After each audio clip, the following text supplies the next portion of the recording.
রাজ্য বিধানসভার নতুন অধ্যক্ষ রামপদ জমাতিয়া ত্রিপুরা বিধানসভার বাজেট অধিবেশনের চতুর্থ দিনের প্রথম পর্বেই বুধবার সর্বসম্মতিক্রমে নতুন অধ্যক্ষ নির্বাচিত হলেন বিজেপি বিধায়ক ও প্রাক্তন মন্ত্রী রামপদ জমাতিয়া।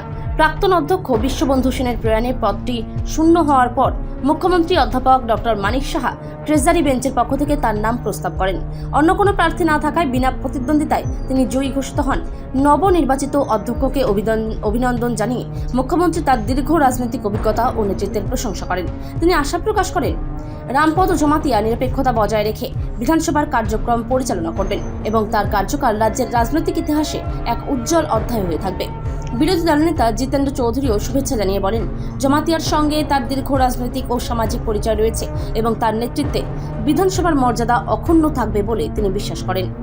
নির্বাচন শেষে প্রথা অনুযায়ী মুখ্যমন্ত্রী মানিক সাহা, বিরোধী দলনেতা জিতেন্দ্র চৌধুরী, মন্ত্রী অনিমেষ দেববর্মা, শুক্লাচরণ নোয়াতিয়া এবং কংগ্রেস বিধায়ক বিরজিৎ সিনহা নবনির্বাচিত অধ্যক্ষকে তার আসনে বসিয়ে দেন এবং পুষ্পস্তবক দিয়ে শুভেচ্ছা জানান।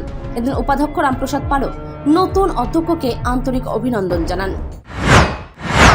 ধন্যবাদ।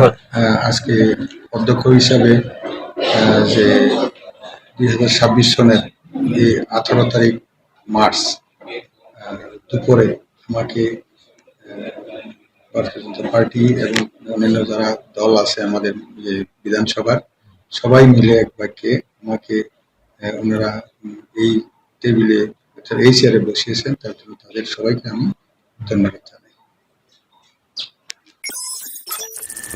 রিপোর্ট সংবাদ প্রতীক্ষা।